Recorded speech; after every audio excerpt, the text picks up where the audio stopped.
World Network. Dr. Ruth Anderson and Teri Angel here for a meditation a day. Today we're doing a silent meditation, which means she and I are going to go behind screen and we'll meditate together. We invite you to join us. And Teri's going to play some beautiful music to get you and us in the mood for the meditation. Teri, why do you have pyramids behind you? Oh, good question, Ruth. 1 week from today, you and I are getting on separate airplanes, but going to the same place, and we're going to end up in Egypt. So excited. Yeah, taking our beautiful soul sister Deb Goldberg with us, and Yes. it's going to be a divine time of stepping into that energy and exploring why Spirit wanted us to go there. So can't wait to find out. I'm going to start the music, and we're going to see what Spirit says to us today. All right, friends, we'll be back on in about 30 minutes or so to share with you the messages that we got. Have a good meditation.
Hey, Terry, you back? I'm back. Can you hear me? I can hear you now. Okay, good. Yeah. Terry, you want to start with your message from church today? Because that dovetailed very beautifully into the meditation. Yeah, it truly did. And so interesting. I'm staying with a friend right now here in Florida, and she invited me to go to church service with her today, her and her family. And of course, it was about Egypt. Like you can't make this stuff up, right? God's going to get the message through to you. So the message about Moses was given, and the question was, we all have questions about who God is and how he works. But what was brought out was you cannot have a real encounter with the living God and not be changed. And that really struck me. And so I shared it with Ruth during our meditation time because it's so true.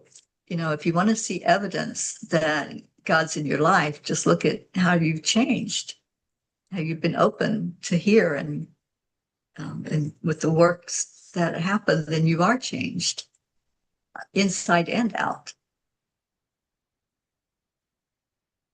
We have had time in meditation with Moses so many times in the last, I'd say probably 4 months since, I mean, it was At part least of the decision to go to Egypt.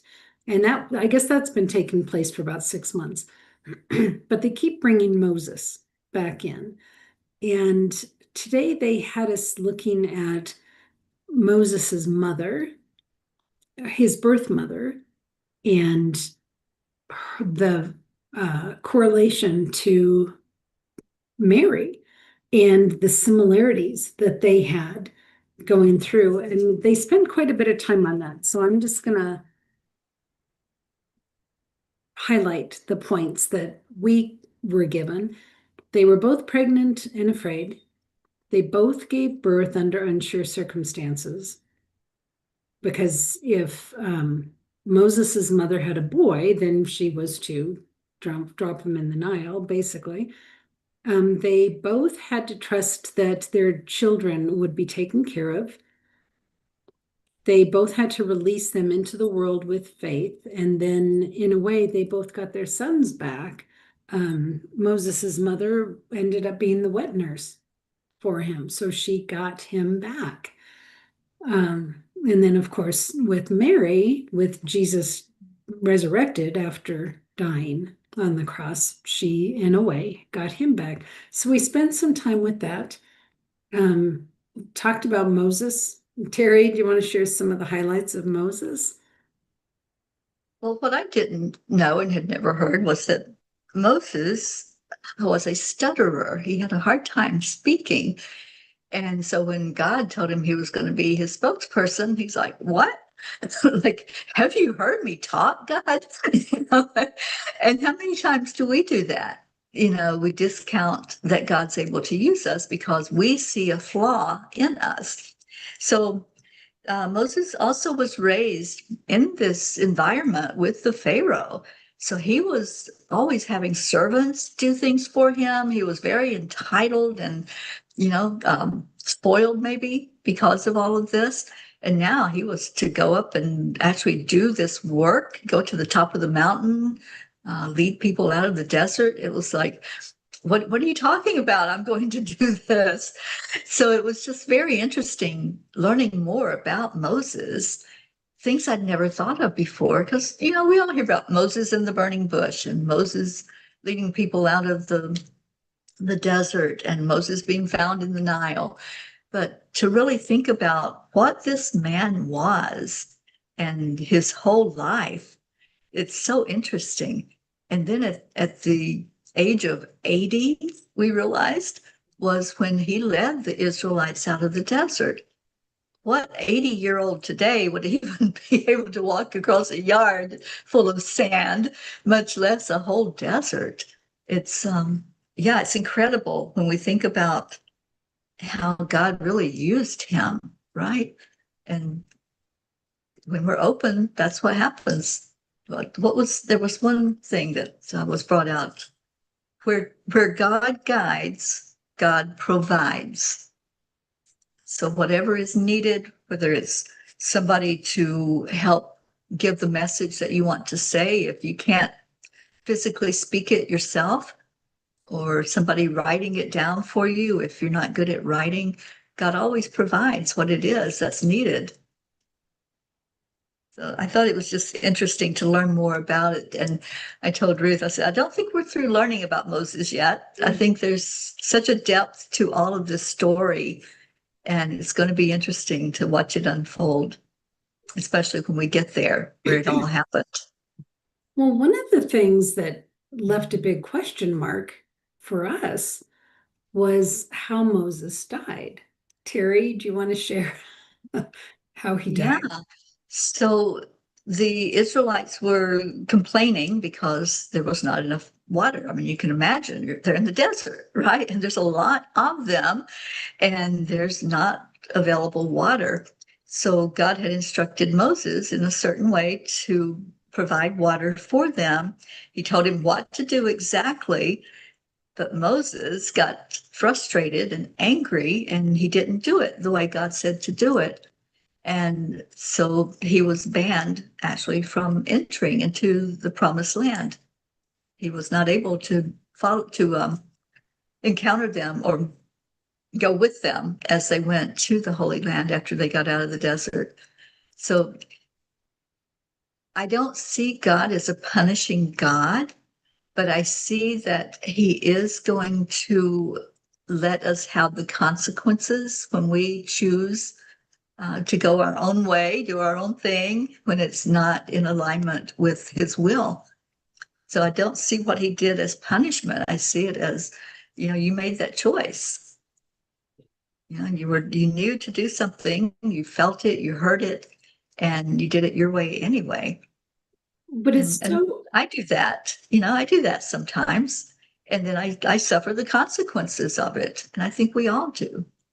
but I think it's so interesting because we talk about free will so often, Mm-hmm. and we talk about God so often. But what you had read to me was that God killed him right then. I mean, like he was angry. He, hit the stones rather than talking to the stones. And God Mm-hmm. went, whoop, out of the pool, right? You didn't follow what I said, out. Right. Yeah. And that just is so different than the loving God that I think of. And so we had that conversation. Did God change, or did the way people perceive God changed, or what exactly happened there? Mm-hmm. So, yeah. Yeah. It's one of those mysteries that I know. I grew up in the church and always was taught, that God was a punishing God. If you didn't do everything just right and you didn't follow, then you were in big trouble with God. And I don't see it that way. I think we're in trouble with ourselves, when we disobey and we go off on our own and we do things that we know are not in alignment with our spirit being. So I think there's been change that's happened a lot. and, and I don't know, we can put our finger on it and say it was God, it was us. Yeah. It's just the way that things have progressed and evolved. Yeah, it just opens up more and more questions and Yeah. what about that? One of the other interesting things that they showed us, we saw in Egypt, and so many of our meditations are preparing us for what we're going to see and what we're going to do. But what I was seeing was Moses and Jesus and the angels and Divine Mother and Moses's mother. They're beckoning us, waving us in, like, come on, come join us. I do believe that there's things that they want us to see and experience there. And what it looked to me like was that they were all actors on a stage.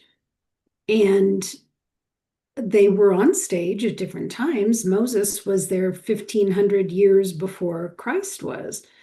And so then the whole topic of, well, aren't we really all on a stage? And we bring in the characters that we want on stage with us at any given time. Teri, thoughts on that? Yeah, we do. And I've always said we call in our soul group. So I think that every lifetime we learn more and more. And maybe that is the evolution. Maybe that is the progression toward seeing God in a different light than just a punisher. Yeah, I think we've learned more of how to relate to God, um, how to be who we truly are as a spirit being. And I had mentioned to Ruth, one of the things that came out in the sermon today was a baby, when it's born, recognizes the mother's voice. It recognizes it because it's heard it, the whole time that it was in the womb. But it has to learn the father's voice and what that sounds like and the tone and all of that. And it just made me think about us and God and how we have to learn to hear that voice. And it also made sense that we can relate to Divine Mother in a different way because we feel that nurturing, that energy of, I just love you, and the acceptance because you're mine. And then we get to know the Father, we get to know God. So I thought that was interesting too. And I think that's something that has changed over time. We didn't always, we talked about the Virgin Mary, but we didn't always refer to her as Divine Mother and see her in the mother role for all of us, Right. for the whole collective. So yeah, there's been a real evolution. Well, and getting back to the stage theory, at one point in the meditation, they showed us at a feast with all of these characters, if you will. So Jesus and Moses and Mary and Jochebed, the Moses's mother, all together.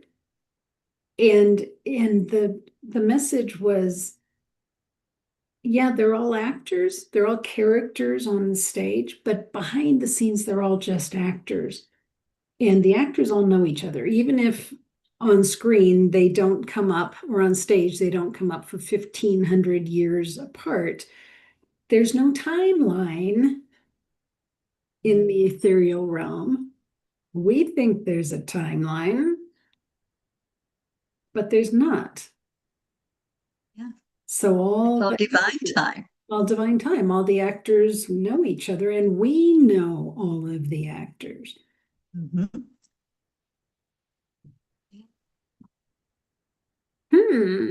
Yeah, it's interesting. Things that make you go, hmm. Yeah. I don't know, friends. It's always a learning. And I think this is one of those meditations that we come up and go, I think we're going to hear more about this Mhm. because we don't have all the answers coming through it. Yeah. There'll be more. There'll be more, and it's exciting that we will be physically there where it all happened. And yeah, just to be able to pause and be and listen is what I'm looking forward to. Just being in that energy. Yeah, exactly. All right, Teri, thank you so much. Thank you. Yeah. Friends, thank you for being here. Sometimes the meditations are head scratchers, and sometimes you just go, okay, this is a lot bigger than we are because our brains are like whoa, trying to figure it all out.